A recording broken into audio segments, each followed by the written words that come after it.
Hello everyone, welcome back again to my channel. और friends, जैसा कि आप जानते ही हैं नवरात्रि चल रही हैं, तो नवरात्रि के दिनों में हम लेडीज़ का काम बहुत ज़्यादा बढ़ जाता है, क्योंकि घर में आधे जनों का फास्ट होता है और आधे जनों का नहीं होता है। तो हमें कुछ लोगों के लिए व्रत का खाना बनाना होता है और कुछ लोगों के लिए बिना व्रत का, तो इस तरह से काम ज़्यादा बढ़ जाता है। तो फ्रेंड्स, आज इस वीडियो में यही आपके साथ शेयर करने वाली हूँ।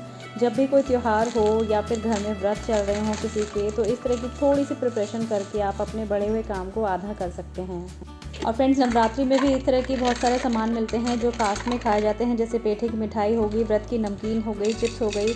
अगर आप घर में इनको नहीं बना सकते हैं तो लाकर रख लीजिए। अगर सुबह के टाइम में जैसे बहुत ज़्यादा भाग दौड़ होती है, बच्चों का टिफ़िन तैयार करना होता है, साथ में हस्बैंड का भी, अगर एक जने का व्रत हो तो आप ऐसे थोड़ा बहुत सामान जो घर में रखा होता है तो उससे आप टिफ़िन तैयार कर सकते हैं।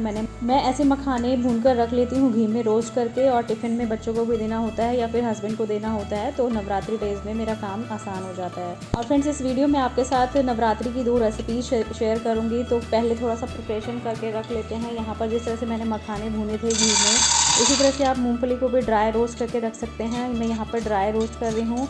अगर आप इसकी नमकीन बनाना चाहते हैं तो आप घी में भून लीजिए मूंगफली को, और मखाने और मूंगफली को मिलाकर आप व्रत में खाई जाने वाली नमकीन भी बना सकते हैं। मैंने ड्राई रोस्ट इसलिए किया है क्योंकि मूंगफली काफ़ी चीज़ों में यूज़ होती है। मैं यहाँ पे साबूदाना में मूंगफली को यूज़ करूँगी।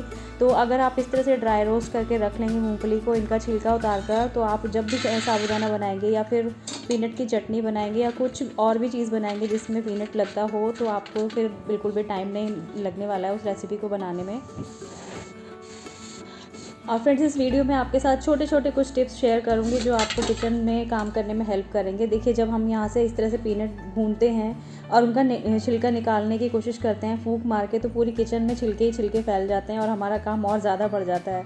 और जब जल्दी होती है ना, तो ऐसा काम जब बढ़ जाए तो बहुत ज़्यादा इरिटेशन होती है। तो यहाँ पर एक टिप ये है कि आप इस तरह से जो मूंगफली आपने भूनी है उनको ठंडा कर लीजिए अच्छी तरीके से, फिर किसी किचन टॉवल पर अच्छी तरह से फैलाकर उसको इस तरह से थोड़ा थोड़ा रब करेंगे, तो आपका जो मूंगफली का छिलका है वो बहुत ही आसानी से निकल जाता है।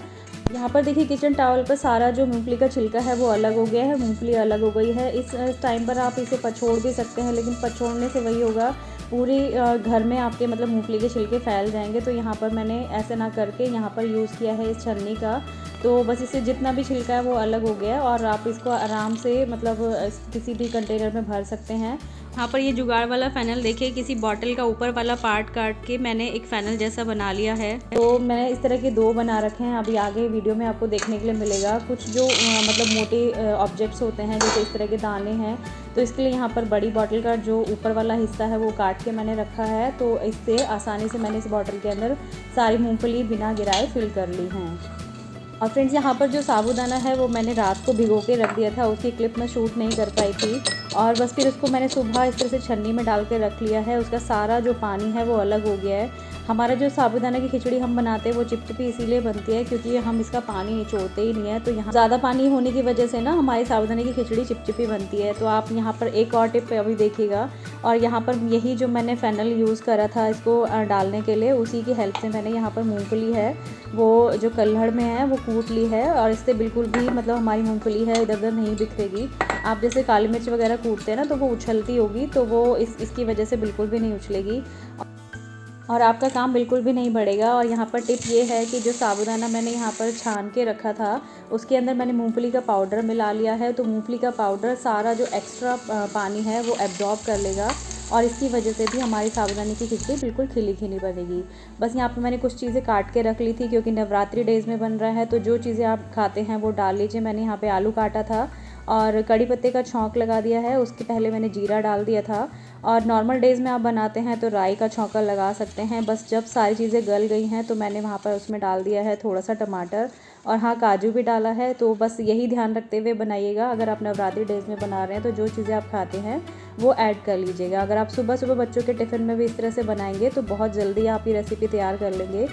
और मैंने इसको थोड़ी देर के लिए ढक के रख दिया था ताकि जो आलू है और टमाटर है वो अच्छी तरह से गल जाएँ। पानी का थोड़ा सा छींटा लगा दिया था बस, इसके अलावा बिल्कुल भी पानी इसके अंदर नहीं डलेगा। और ऐड कर दिया है इसके अंदर साबूदाना जो रात को भिगो के रखा था। और इस तरह से आप बनाते हैं ना तो साबूदाना बिल्कुल खिला खिला बनता है। मैं यहाँ पर एक मतलब क्लिप शूट करना भूल गई कि रात को जो साबूदाना भिगोया था उसके अंदर कितना पानी डालते हैं, किसी और वीडियो में आपके साथ शेयर कर दूँगी। और अगर आप रात को भिगो के साबूदाना बनाते हैं सुबह तो बहुत ही अच्छा बनता है। कुछ लोग उसे 2-3 घंटा भिगोते हैं। एक्चुअली वैसे भी डिपेंड करता है कि साबूदाने की क्वालिटी कैसी है। और साबूदाना को भिगोते वक्त बस इतना ध्यान रखिए, पहले उसे अच्छे से वॉश कर लीजिए और सिर्फ उसके ऊपर इतना ही पानी डालिए ताकि वो डूब जाए, उसके ऊपर बिल्कुल भी पानी मत डालिए। तो यहाँ पर मैंने पीनट चटनी पहले ही बना के रखी है। इसमें डाला था खूब सारा धनिया, थोड़ी सी दही डाली थी, जीरा डाला था और सेंधा नमक डाल के हमारी पीनट चटनी बन के तैयार हो गई है। और यहाँ पर एक और टिप ये है फ्रेंड्स, जब भी आप टिफ़िन पैक करते हैं तो नवरात्रि डेज़ में या फिर कोई फेस्टिवल वगैरह होता है तो आपको टिफ़िन के अलावा बहुत सारी चीज़ें ऐसी पैक करनी होती हैं। लेकिन जो हमारा ये नॉर्मल टिफ़िन होता है इसके सिर्फ 3 पार्ट्स होते हैं, 3 कंटेनर्स होते हैं। तो आप उसमें क्या क्या रखेंगे, तो मैं यहाँ पर इस तरह की डब्बियाँ जो होती हैं वो कभी भी नहीं करती, उनको संभाल के रख लेती हूँ साफ़ करके। और फ्रेंड्स सबसे पहले तो यहाँ पर आप साबूदाना खिचड़ी का टेक्सचर देखिए कितनी खिली खिली बनी है। आज जब मैंने हस्बैंड का टिफ़िन पैक करने के बाद हमारी जो मेड आती है तो उसने उसको भी नाश्ता कराया था, तो वो भी यही बोली कि मेरा साबूदाना तो ऐसा बनता ही नहीं है, आप कैसे बनाते हो। तो यहाँ पर हस्बैंड का टिफ़िन पैक हो गया, दही भी रख दी थी, मसाला रख दिया था, चटनी रख दी थी और साथ में रखी थी पेठे की मिठाई। नेक्स्ट रेसिपी के लिए यहाँ पर मैं यूज़ कर रही हूँ सिंघाड़े का आटा। तो यहाँ पर मैंने छन्नी ले ली है और सिंघाड़े का आटा ले लेंगे, इसको छान लेंगे बस। और सिंघाड़े का जो आटा होता है वो बहुत ही अच्छा होता है व्रत के दिनों में, और कुट्टू से कहीं ज़्यादा अच्छा होता है, ग्लूटेन फ्री होता है। तो इसको मैंने छान लिया है और यहाँ पर ले ली है लौकी, इसको मैं करूँगी कद्दूकस।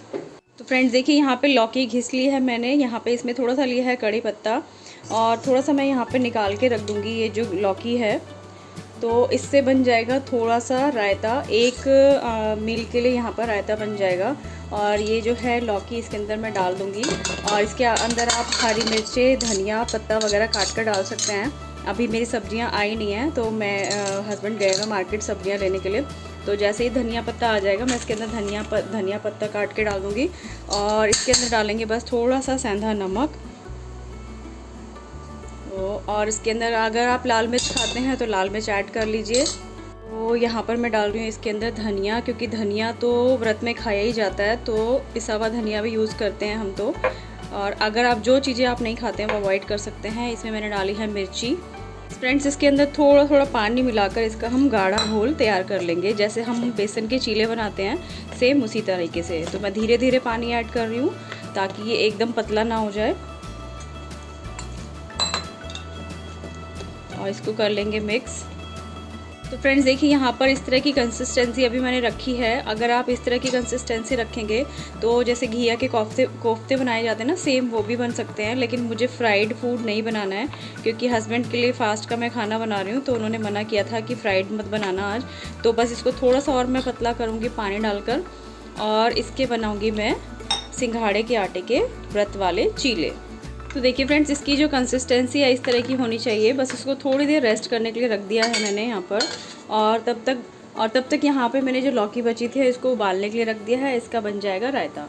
और फ्रेंड्स ये सिंघाड़े की जो चीले मैं बना रही हूँ रात के समय बना रही हूँ, तो ऐसा होता है कि घर में कभी 2 जनों का व्रत होता है, 2 का नहीं होता है। तो आप इस तरह से चीले बनाएंगे तो आप बच्चों को भी दे सकते हैं। मेरे बच्चों को तो बहुत ज़्यादा पसंद आए थे ये। तो यहाँ पर मैंने ले लिया है मूंगफली का तेल, और जो ये बैटर हमने बनाया था उसके अंदर धनिया और मिर्ची काट के डाल दी है।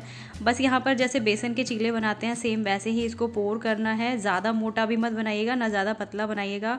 और क्योंकि ये सिंघाड़े का आटा है तो इसको पकने में थोड़ा टाइम लगता है, तो आप पेशेंस रखिएगा। इसको फैलाकर अच्छी तरह से चीले की तरह या फिर डोसे की तरह थोड़ी देर ढक दीजिए, और जब तक ये अच्छे से इसकी जो बेस है वो अच्छे से पक ना जाए तब तक पलटने की गलती मत कीजिएगा, नहीं तो आपका जो चीला या फिर डोसा है वो टूट सकता है। और यहाँ पर देखिए कितनी आसानी से ये हमारा डोसा पलट गया है।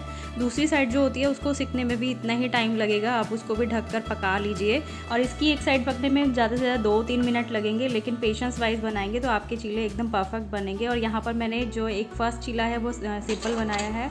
अब अभी इस वीडियो में आपको दिखाऊंगी जो दूसरा वाला चीला बनाया है उसको मैं बनाऊंगी आलू के साथ, जैसे हम डोसा खाते हैं। तो यहाँ पर ये वाला चीला भी बनके तैयार हो गया है और इसके अंदर हमने इतनी सारी लौकी डाली है, तो सोचिए कितना हेल्दी है ये। और मैंने आज दिन में बनाए थे व्रत वाले आलू, जिसके अंदर सिंपल मिर्ची है, हरी मिर्च, धनिया और सेंधा नमक है।